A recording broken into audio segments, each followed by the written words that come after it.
So, John, I want to thank you for joining us this afternoon. My pleasure. Everyone with the Executive Forum, this is Robert Hendricks. I am kind of co-member with the Technology SIG with Paul and Wally and Steve and some others. And we're excited today to have John as our speaker.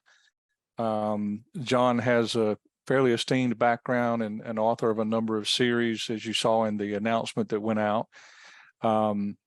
John has been gracious to be quite flexible with us today. I think he's going to kind of kick things off, but we entitled this a fireside chat because I think John had desired for this to be a bit interactive. So as we go through this session, I think, and John, just following your lead on this, I think you're looking for us to be kind of interactive in your discussion and ask a variety of questions and take this wherever the members of the Executive Forum would like it to go. So without further ado, I'm going to hand it over to you and let you get going this evening. Okay, great. Well, it's very nice to be here with the Executive Forum. I'm going to start off by sharing with you some experiences I had while I was at IBM and other places, and what I learned and what I wrote about and why I wrote it. And then we'll go into whatever areas are of most interest to you. I was very fortunate to spend 35 years at IBM, and actually a few more years after I retired from there. And, you know, I was VP of Internet Technology, and this may not sound right, it may be hard to believe, but IBM did not really embrace the Internet at the beginning. And I was a real renegade at that time. You may know, if you're familiar with IT, that IBM had a proprietary telecommunications platform called SNA, Systems Network Architecture, and a protocol called VTAM. And it was an extremely profitable area of business for IBM. It was almost $1 billion in revenue, most of which was profit.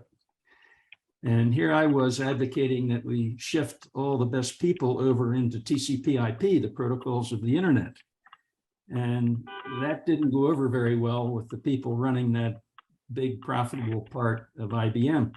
So I got the idea, and with the support of my boss at the time, the way to win this battle is from the outside in, not from the inside out. And I hit the road and traveled around the world giving speeches about the future of the internet. And it worked. Those messages found their way back into IBM from television interviews, from Business Week, from many journals and magazines. And I was a real believer. And I went to this one conference, and I was in a breakout session. I was sitting next to a guy wearing a pair of jeans and a sloppy sweatshirt, and he was half asleep, and his name was Jeff Bezos. And wow, what a guy, as I'm sure you know. But what really caught my attention was his fanatical devotion to the customer. The customer is always right in his view. And that correlates very significantly with the fact that you don't run into a lot of people that are disgruntled Amazon customers. Maybe a few, but I've never run into any. And so I was inspired by this, and my enthusiasm for the internet plus his enthusiasm for the customer gave me the idea to write a book called Net Attitude. And that book was about the culture of the internet and how organizations of any kind can take advantage of it if they walk in the customer's shoes. 15 years later, I wrote an update to that book. And over that period of time, there's still a lot of room for getting the net attitude. Some organizations still don't have it, believe it or not. So I left IBM at that point, right after I wrote the book. I had been there for all these 35 years. And when I left, I joined a number of boards, for-profit and not-for-profit. And one of them was a hospital network in Connecticut. And this was an eye-opener for me. On the one hand, I learned about the incredible devotion and skills of the doctors and the nurses and the technicians and the services provided. Really, really fabulous. But on the other hand, I found an environment where there was a lot of paper, Post-its stuck everywhere, fax machines everywhere. In fact, fax machines are still the lingua franca of the healthcare industry. And I was so amazed by this, I thought, I really have to understand this industry. It really piqued my curiosity. And when I turned 65, 12 years ago, I went back to school and got a doctorate in health administration. I did a research study on congestive heart failure. And then I decided to write a book called Health Attitude. And Health Attitude is about the American healthcare system and how it works and how it doesn't work and what to do about it. And then I got thinking about the third book in what would become the Attitude series. And my interest was in home automation. I was going to write a book called Home Attitude. And I was telling a friend here in Florida, an attorney friend of mine, also a fraternity brother, I was telling him about Home Attitude, and he said, well, yeah, maybe people will be interested in that. But you know what you really should write about is elections, voting. And I said, Tom, I really don't know anything about that. I've been voting for more than 50 years, but I don't really know what makes it tick, what the processes are, how it works. He said, well, you've done a lot of research in your day. You take a look and you'll find there are a lot of issues. Wow, that was an understatement. So when I dove in headfirst into what's going on in America in elections, I was really shocked to find that there were a large number of people, millions of people, who were eligible to vote but didn't. And why didn't they vote? So I really dug into that and found there was a very long list of reasons why people were eligible to vote but didn't vote. They worked for an employer that didn't respect the time off needed, family obligations, sickness and health issues, weather issues, just a long list of things. So I really got inspired by this and looked around to find out, well, does anybody vote using the internet? And I found out that this country in Northern Europe called Estonia has been voting by the internet for 15 years with no security issues, no privacy issues, no verifiability issues. They were intimidated by the Russians when it comes to elections for many, many years, and they wanted to have an ironclad system where people could vote from home. And it's been quite successful. So the way to approach that here would be with a distributed approach using blockchain and mobile devices, these little supercomputers we carry around in our pockets and purses. So I wrote a book called Election Attitude. And frankly, I thought at the time I wrote that in 2016, I thought, this really makes sense. I'm really believing what I wrote. And by 2018, surely there will be a lot of people voting by the internet. And by 2020, most everybody will be. Wow, was I wrong on that one? And unfortunately, I would have to say today that the odds of that happening anytime soon are less than they've ever been. And primarily because there are a lot of people that don't want it to be convenient and easier to vote. And then there are people who do want to make it easier and more convenient to vote, but they're scared to death of the internet. And frankly, it's computer scientists that have been the real group of people, let's say, holding it back, and really blasting it is not a reasonable idea. Anyway, that was Election Attitude. Then I got back to Home Attitude that I wanted to write, and I focused on not so much the various gadgets, because that changes by the week, but I focused on what are the approaches. How would you approach automating your home, and why would you want to automate your home? And I focused on energy efficiency, entertainment, making things easier and more convenient. And then I discussed various approaches. Do you want to hire one of the companies that does custom integrations? Do you want to use Comcast or AT&T and sort of get home automation as a service? Or do you want to do it yourself? Which I advocate is really the best way, and which gives you the best cost performance, but also gives you the most flexibility to change what you want your home automation system to do. And then the next book came along, something I've been planning for a long, long time that I wanted to write about, and that's called Robot Attitude: How Robots and Artificial Intelligence Can Make Our Lives Better. And I focused on the positive aspects of this. As you know, there are many negative aspects. There are people who sincerely believe that as AI proliferates, and as AI and robots get integrated, and as they get smarter and smarter, and at some point actually achieve sentient state, in other words, they have a conscious, they're going to figure out that over the course of many centuries, the human race has eradicated a lot of different species of things on the earth, animals on the earth. And they might start scratching their metal heads and say, do we really need these humans? And this is a real fear that people have, and many believe that the current tremendous explosion in what's going on with AI will make it even more dangerous. I'm sure you'll have some questions about Chat GPT and Bard and others.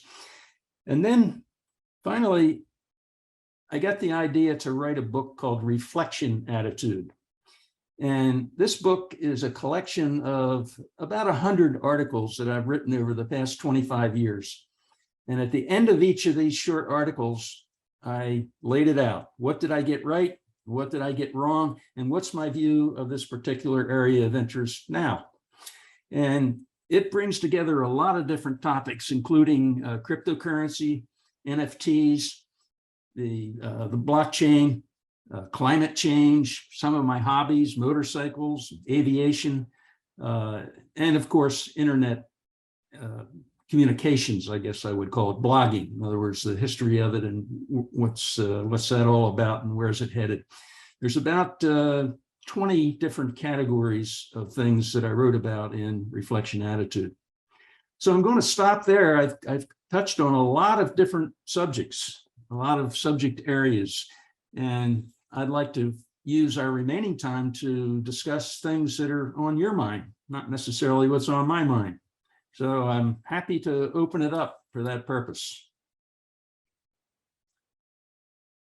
So John, I'll kick us off with maybe a general question. So when you were talking about robot attitude, and that touches on so many different areas, it takes time to write a book, and technology changes at the speed of technology today.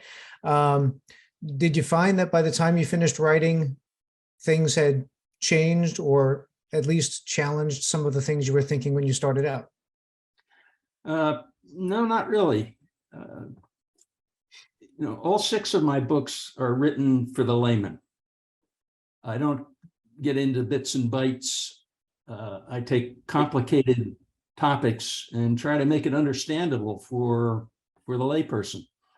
And it certainly is true that things change a mile a minute in the area of technology, but the principles don't change that much. Robotics has been around for how long? I don't know. Well, actually, you have to read my book. It'll tell you how long, but I can remember in 1950s when, what's his name? The great science fiction writer. Ray Bradbury. Well, Bradbury was one. That's not who I was thinking of. Isaac Asimov wrote a lot of robotic books, and AI has been that's not new. It's been around for I don't know how many decades, so really a long time. So the principles, I would say, mostly have not changed. The technology, of course, has, and in the case of AI, it's changing by the week, and it's that pace of change is going to accelerate. And the reason for that is several-fold.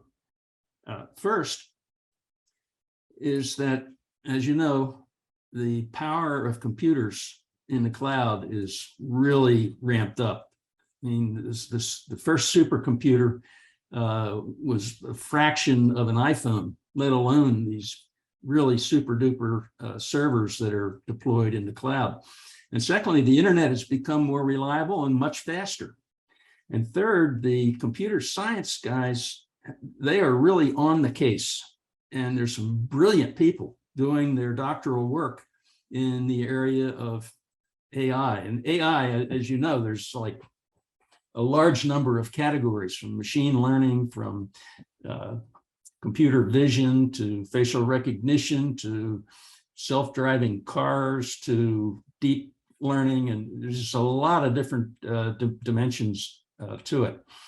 So I think we can rest assured that this pace that we're seeing right now in AI is going to continue, because in addition to those three factors I just mentioned, there also is the factor that there's a lot of money going into this area. As of right now, there are more than 8,000 AI startups, and venture capitalists are pouring in the money. Why? Because the consensus is that AI will be more than $1.5 trillion industry. So John, I'd like to go back to your comments about the early IBM experience of outside in. yeah. It seems like a very forceful philosophy and state of actions, and I'm wondering if this could be picked up in election services. I mean, as you know, Jane Pauley and others in the media world have presented platforms for, quote, fixing the election systems. And I'm wondering if an outside-in approach using, an example of secure technology from Estonia or wherever might not have a bipartisan success rate.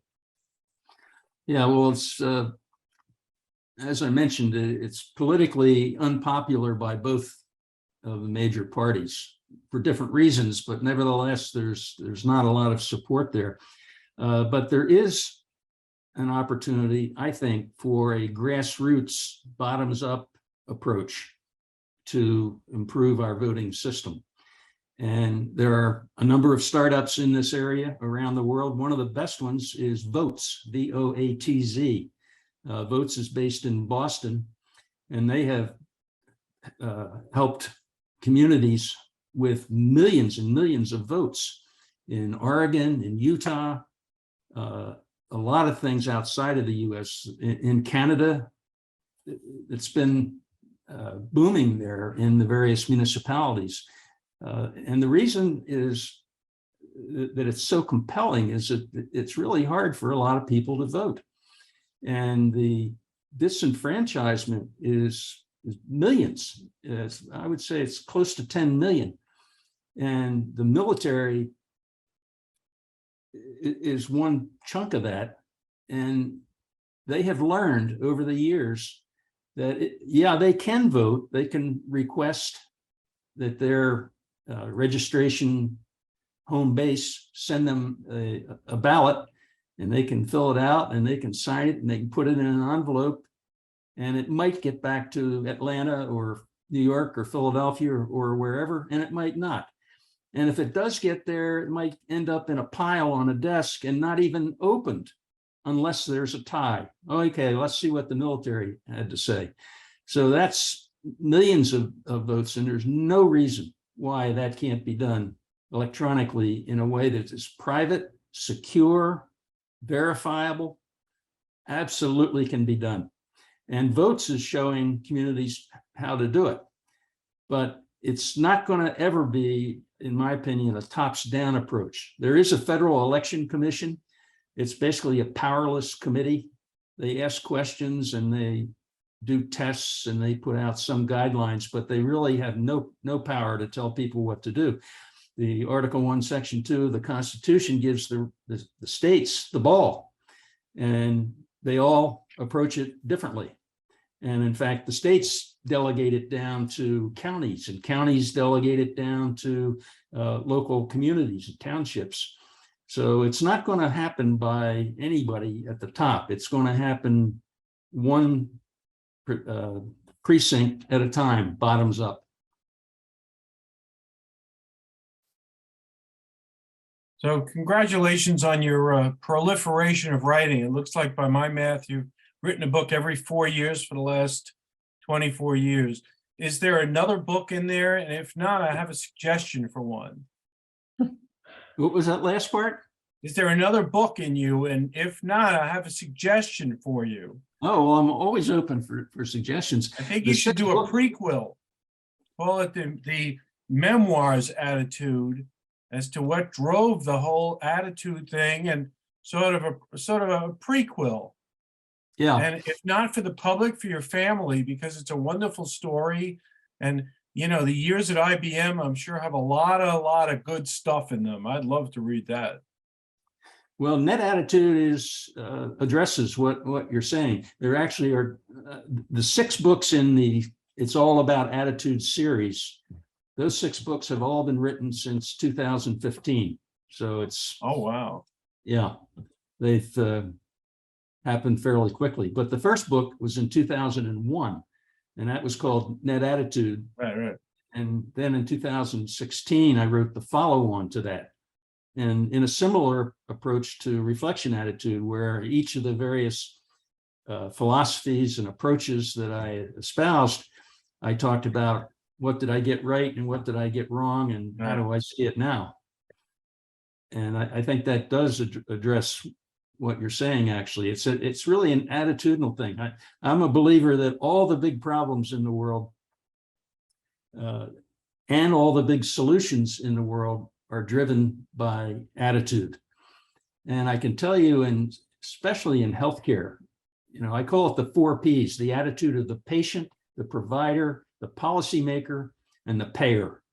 And those 4 Ps all have to change their attitude in order to get our healthcare system to be affordable and of high quality. You know what the 3rd largest cause of death is in America? Hospitals. The medical errors are, it's tremendous. And it's not dummies causing these errors, it's processes and protocols that are not modernized. So there's a lot of room for attitude in all these areas of the 6 books, but in healthcare in particular, I think that's the most urgent thing that we need to do, because there are people that go bankrupt because of medications, and people share pills and they skip pills, and it just there are a lot of problems in our healthcare system, as I'm sure all of you have experienced one way or another. Yeah. There's a John, I beautiful have book. go ahead. I was just going to say, there's a beautiful book called America's Bitter Pill by a guy called Steve Brill, who wrote a whole Time magazine issue on American healthcare. And he talks about what you're describing in terms of the challenges in making change happen in healthcare. But I had a quick question. You know, when you look at technology and the applications of technology, how do you think about the relative access and bias that comes up in all these technologies, and the fact that even in the example of the healthcare, access to the technological developments, how do you kind of address that issue? Because I think it's a core issue around technologies. There are lots of capabilities, but do people have access, equal access? Are we creating a kind of a 2-layered society where some have access to the latest technologies and others don't? Yeah, well, that's a great question. First of all, Steve Brill's book is great, and I agree with everything he had to say in that book. And I wrote about a lot of the same issues that he talked about, but also a lot about technology and how mobile health, mHealth, can bring a lot of healthcare to the home and make the monitoring simpler and to make home healthcare affordable. And there's just so much we could do to improve it. With regard to bias and equity, we do not have equity in the American healthcare system. And that's nothing new. It's been that way for a long time. And people are focused on it more than has been the case in the past. And I think some progress is being made, but we have a long way to go on that. And specifically with regard to bias, the AI focus at the moment is with ChatGPT and Bard and Bing and others. And they acknowledge that, that they've got a lot of bias in there, because the algorithms that apply the large language model and come up with a generative statement, those algorithms are written by people, and people have biases. And in one of my recent articles, I have a weekly newsletter that I've been writing for many, many years, and it has a lot of subscribers. It's at, by the way, it's at John Patrick, one word, johnpatrick.com.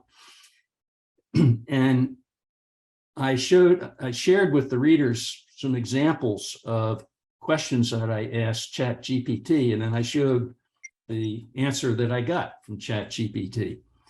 And I showed one with bias and one that I thought did not have bias. And then at the end of this article, I said, you know, I tried something different. I just lost a friend of mine who was the wife of a friend of mine. And I asked ChatGPT, what can I say? What's a good way to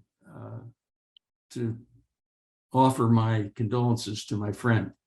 And ChatGPT came back with a really nice little few sentences. I thought it was really nice. And in that, it mentioned thoughts and prayers. And immediately I got a nasty gram from a reader who said, there you go, that's biased. Prayers, you're talking about Judeo-Christian religious systems. I never thought of it that way. And so this is the case with a lot of these algorithms and tweaks that go into creating the generation of the output. It's based on algorithms written by human beings who probably are not intentionally biased, but it's just built in, and it shows up in the results. So it's a really important thing. They acknowledge it. Google does, Microsoft does, OpenAI, they all acknowledge it, but so far they've not been able to fix it. It's going to take time. I I've got a question, John. Yeah. You know, what would you suggest are the most important things that we understand regarding technology as we, you know, go forward in the work world right now? In what context do you mean? In context of what do we need to understand to be effective managers? Well, I guess I would say the biggest thing is to walk in the customer's shoes, to look at an application and not only what does it do, but how hard is it to use?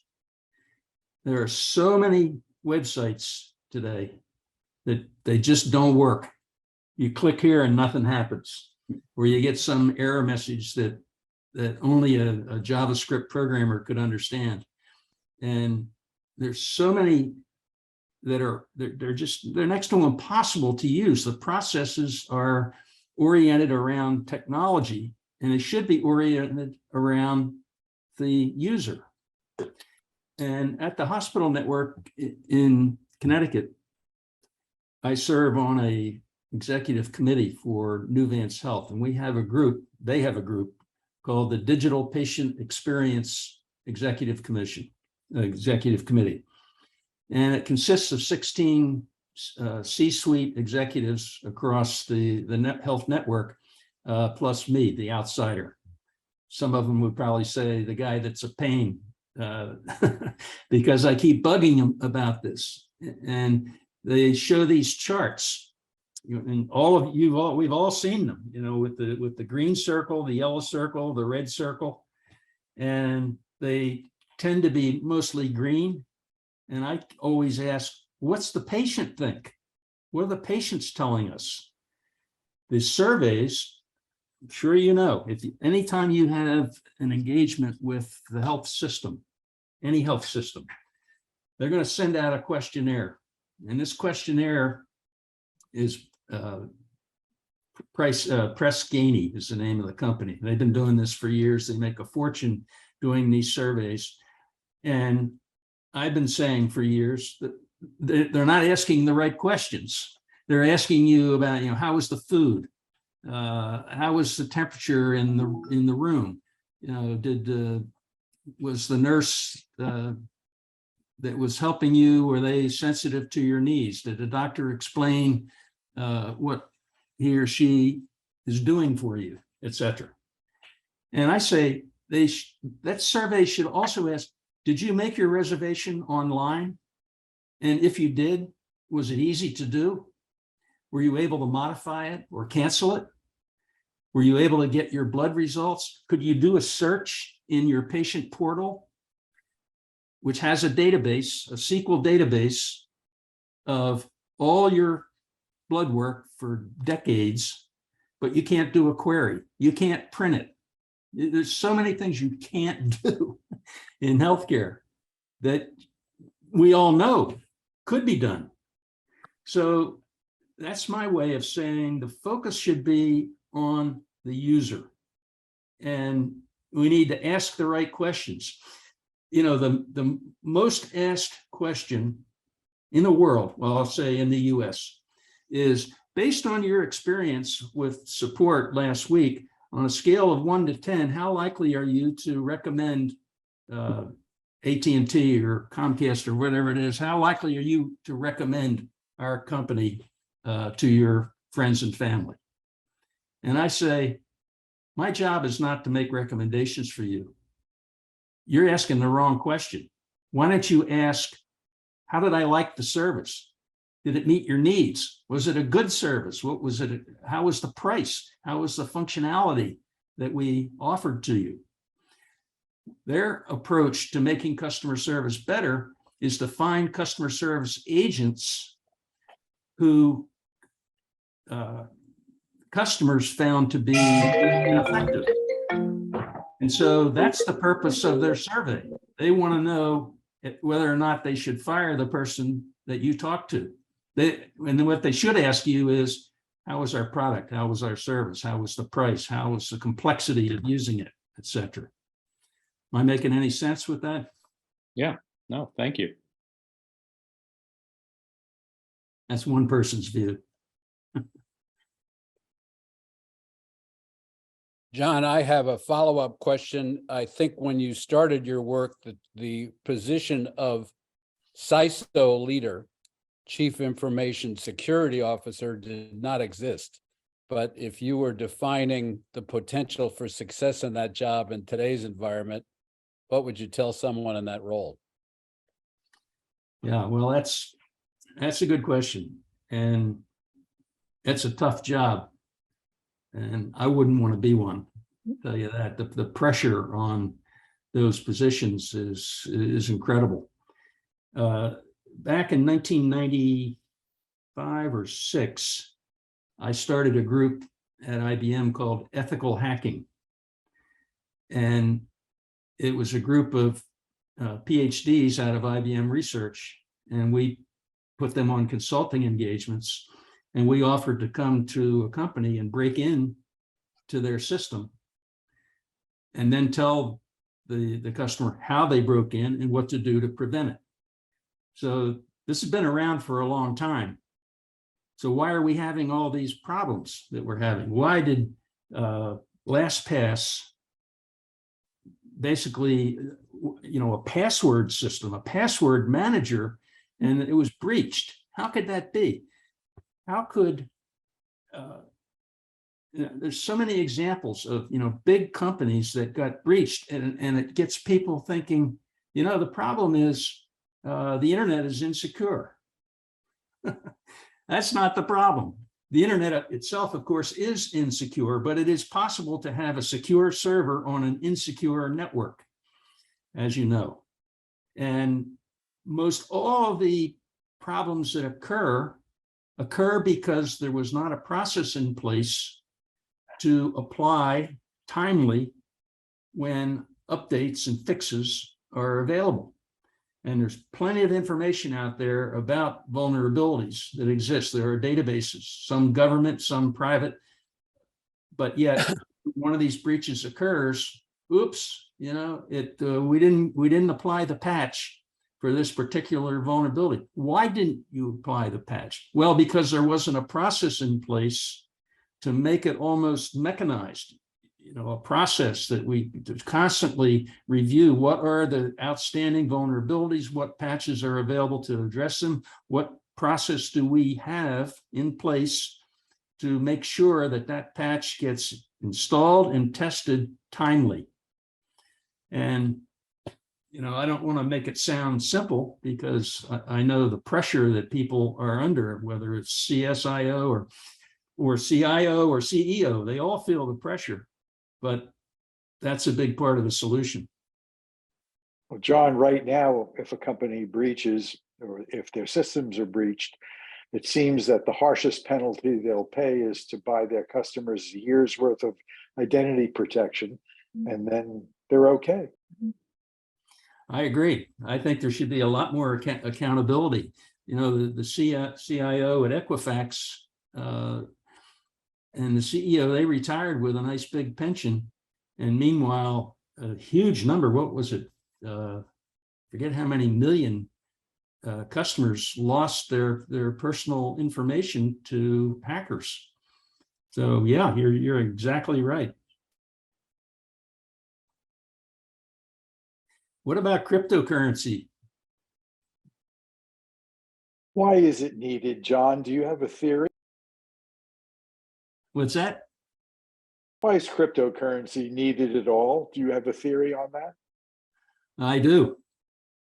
Yeah, and in Reflection Attitude, I wrote quite a bit about this. I started investing in Bitcoin back in 2013. And every week, beginning in 2013 through 2017, I bought Bitcoin. And the reason that I believe in it is because the systems that we have today are hardly very modern in many respects. I mean, why does it take so long to move money from A to B? And why do the fees have to be what they are? The average fee for people to send money, to wire money to another country is like $45. If you use stable coins, you can move it for less than $1. So cryptocurrency does have a utility. It also has a lot of issues and problems, and the SEC and the IRS are finally waking up to the need for regulation. And the CEOs of the various crypto companies, they've been begging for regulation. You would think they would be fighting it. They're not fighting it. They're begging for it. Of course, they want it to be reasonable, and they want it to be focused in a way that does not suppress the industry, which is one of the concerns. But basically, it all comes back to Congress, and Congress can't agree on anything. And so the SEC has gotten so much pressure that they're beginning to act somewhat on their own. They are taking the position that Bitcoin is not a security. It's a digital currency. It's a store of value. But the other 23,000 plus tokens and crypto coins that are out there, most of them are definitely securities, and they should be regulated by like securities are regulated. They should be registered, and there should be a set of rules that deal with it. And those things are not in place. And the result was FTX, which caused a lot of people to lose a lot of money. And I'm sure it's going to make a really good book, and a few books probably, and a couple of movies. But it's tragic what happened there. I think one of the biggest aspects of crypto long-term is the NFT, non-fungible tokens. So non-fungible is just the opposite of fungible. So if I say I'm going to give you $5, I can give you a $5 bill. You can give 5 $1 bills to another person. The funds are fungible. You know, $5 is $5. But a non-fungible thing is if I give you some cryptocurrency, it might be worth $1 today, and this afternoon it might be worth $2 or 2 cents. And a token is a digital asset, and this digital asset can be used to represent things. So one of the markets that's being addressed by this that I think is really important is artwork. Today, only a handful, a relatively small number of artists are able to sell their art profitably. They have access to major auctions. They have access to insiders and brokers and auction houses, but the average artist doesn't. And there are millions of artists that are incredibly talented and creative. And by making their art into an NFT, they create something that's not just a JPEG that anybody could take a picture of on a screenshot. It has a methodology behind it that allows to have an edition. There's edition number 8 out of 50, and this is tracked. And auctions are made possible, and they have what they call drops, where a new piece of art is dropped onto a blockchain, and that drop goes live on a scheduled basis, either for direct sale or to be inserted into an auction. So it's pretty sophisticated, actually, what's going on. OpenSea, OpenSEA is a leader in this. They've been handling billions of dollars of NFT art, and 2 young guys in New York put this together, and now they're billionaires. It has pulled back a lot from when it was red hot 6 months or so ago, but it's still happening. Millions every day are being exchanged.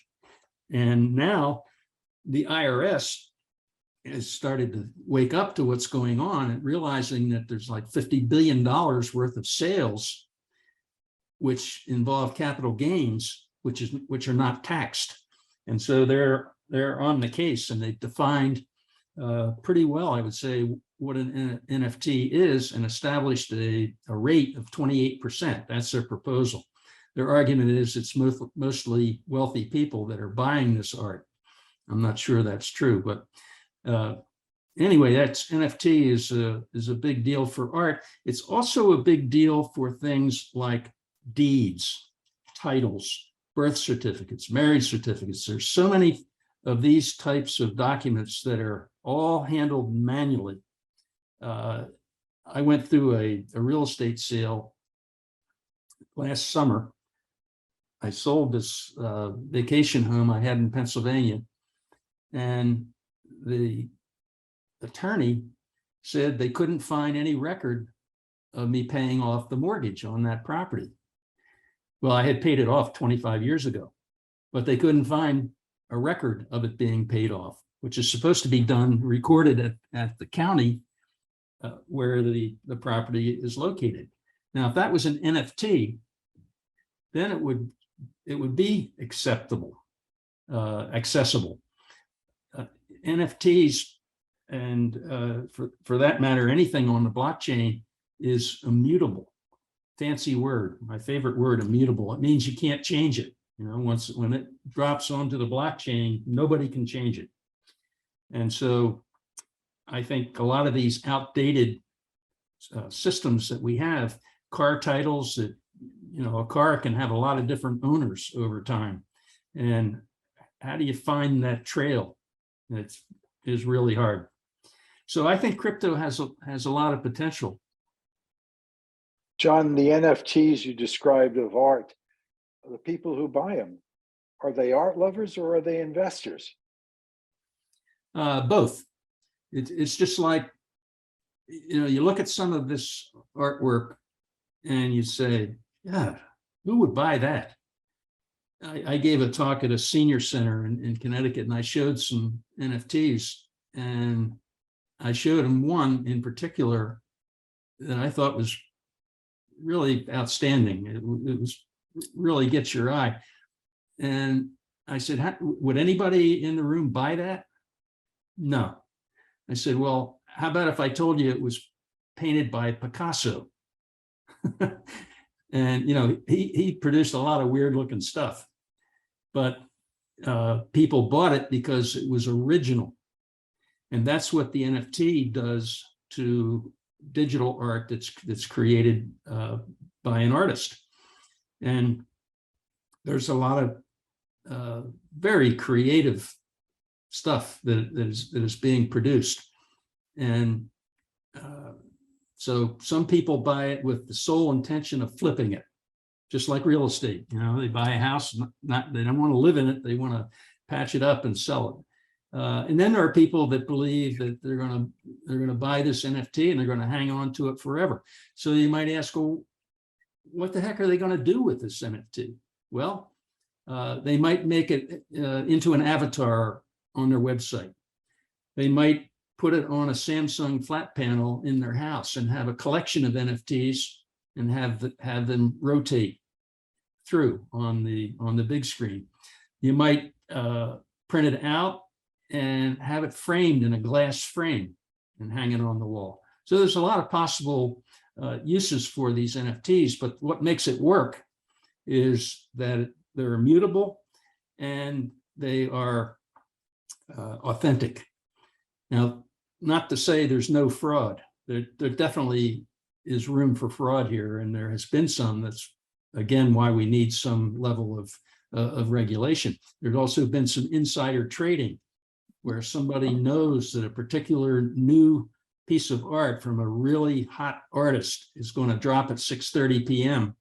and gives inside information to somebody that that will step right in and buy it and flip it. But for the most part, I think it's legitimate. Hey, John. Yeah. This is immensely informative, very stimulating. It's funny you brought up the real estate side. Just about to have sold our home, just about to acquire our next home. And I actually asked the title company, no joke, earlier today, is there any kind of play to have this done in the form of NFT or some kind of blockchain transaction? And they said, no, we're not there yet, and we don't know of any of our partners who are there yet. And that got us thinking about things like birth certificates, marriage certificates, all of those sorts of things. And so my curiosity, because you seem to have the broad perspective as well as the industry direct relationships, when do you think this becomes commercially viable? Right now, it seems largely to be an investment play with basically almost like a gambler's type of outlook, except for the things that can be concrete in the context of, for example, IBM is using blockchain in commercial transactions and shipping and freight and logistics, where it's a closed loop. Right. Can you offer some perspective on when you think this kind of goes mainstream, that actually comes to pass? Because there's so much inefficiency, healthcare, all sorts of things that is because we chase paper, we chase a process. It takes so much time and it's so inefficient, and people could make rapid decisions. Lives could be saved if doctors had greater access and faster access, and all of us could get more treatment or faster treatment if you know where I'm going. Yeah. How do you think this comes to pass, and where do you think it comes first? Well, I think it's going to happen, but like as I discussed with election attitude, unfortunately, politics gets in the way. And that's what caused it to be delayed from when I thought it practically could be implemented, but wasn't. It wasn't because the technology wasn't ready. It was because of politics. And in the case of healthcare, I wouldn't say it's necessarily politics, but it's definitely an element of greed. America is the only country in the world that allows direct to consumer advertising of drugs. You know, if any of us have any kind of a disease or think we might have a disease, we can ask Bard, or we can ask ChatGPT, or we can just Google it, and we can, you know, we don't need to watch a TV ad about toenail fungus, right? And yet billions are spent on this TV advertising, billions. The last number I saw on it was $6 or $7 billion. And so the pharmaceutical industry is telling the politicians, you know, you can't interfere with the pricing of our drugs, because if you do, we'll have to stop innovating and creating new drugs. Well, that's just intimidation to politicians who receive huge amounts of money from the pharmaceutical industry into their election campaigns. So there are things that get in the way of progress. Medicare has been trying to simplify the prescription plan D passed under the Bush administration. They've been trying to simplify that. You go to your insurance, your health insurance company, and you get 35 different options for which pharmacy plan do you want. And it's just complicated as can be. And every time they try to simplify it, the pharmaceutical industry steps in, and they don't want it to be simplified. And they want the pharmacy benefit managers to remain in place, even though when you consider the supply chain efficiencies that are possible with IT, do we really need a middleman to create coupons, literally coupons, to help some people save money, but they'd save even more if you just got rid of the PBMs. And Amazon is proving that, and other companies are too, but it's slow. And the reason it's slow is, as I mentioned, it's the lobbying in the healthcare industry slows down the progress to make things as streamlined as they could be. This is true, and I would say less true in other industries where the profit motive is driving them to, for example, streamline the supply chain. And when you look at the supply chain, is that solvable? Absolutely, it's solvable. If we can have ChatGPT digest billions of pages from the internet, and if we can put a helicopter in the belly of a rover and send it 250 million miles to Mars, and then take the helicopter out and make 25 flights around, if we can do that, we can't make supply chain understandable? Of course we can. And blockchain is definitely a player in that area at IBM and other IT companies. I don't know did I get at your question? Yes, absolutely. And it kind of leads me to the natural conclusion that this kind of innovation is going to have to happen in a more controlled setting, like maybe Japan or somewhere else, where they can line up and line the competing interests up better than we can. That's a shame, because we need innovation to happen, but it's, you know, this kind of innovation is a global endeavor. And it's not the worst thing in the world for a follower, but somebody needs to do it first. Yeah, well, you know, you look at the AI market, I mentioned it's $1.5 trillion, and the 8,000 startups. The US, I think most people would agree that the US is the furthest ahead in AI, but some people would say, no, not really. China is actually ahead of us. And as you just said, they can just dictate something. When I was on the Yangtze River on a cruise one time, I was amazed at how the cell phone coverage in rural China was better than it was in rural Ridgefield, Connecticut, where I was living at the time. Why? Because the Chinese government didn't ask people whether they minded having a tower in their backyard. They just said, this is the optimum place for the tower, put the tower there. And the same thing with damming the Yangtze River and displacing a couple of million people. No problem, you know, because it was part of a bigger vision. So I'm not arguing that we should be like China, but we should apply AI in a really smart way, and we should get Congress to shape up. The future of crypto until recently was in the hands of the House Financial Services Committee. The House Financial Services Committee had 55 members. The chairman of that committee is an 84-year-old person with no experience, zero experience in technology, zero experience in business of any kind. No wonder they couldn't get anything done. There was no leadership there. And today, it's I don't want to be too negative about this, but almost any topic, it seems like within a nanosecond it can be politicized. And most of these issues, I don't think of them as political. I don't think the ability to vote is political. There's a lot of problems and issues that we face. It's not political. Is making healthcare equitably accessible by everybody in the country, is that political? It is, but it shouldn't be. And there are many examples like that. Okay, just want to do a quick time check. We're about 2 minutes from the hour. So we probably have time for another question or so, and then want to be sensitive to people's availability. Okay, well, please take a look at johnpatrick.com. I almost always forget to throw in a plug for myself when I give a talk somewhere. It's just the way it sounds, John, John, Patrick, one word, johnpatrick.com. And you might find it interesting to see the video that's on the homepage there. I met this guy recently who's a marketing whiz. I found him online. He's in North Carolina, and wow, he said, your website is boring. I can jazz it up. And boy, he sure did. So all the books are there. They're all available in paperback and Kindle and hardcover.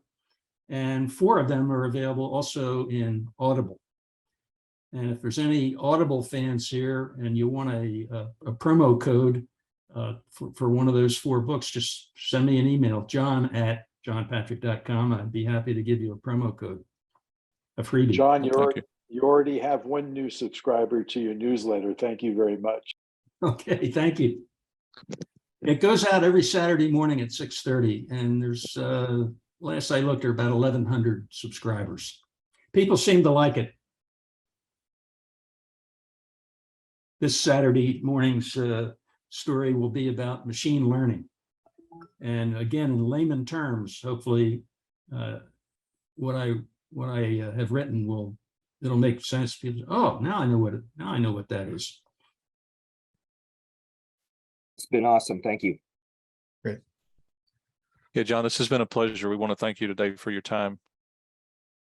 Well, it's my pleasure. I appreciate all the good questions, and it was very nice to be here. Yeah, thank you, John. Thank you very much. Thank you. Thanks very much. Okay. Have a great evening, everybody. Bye. Bye-bye.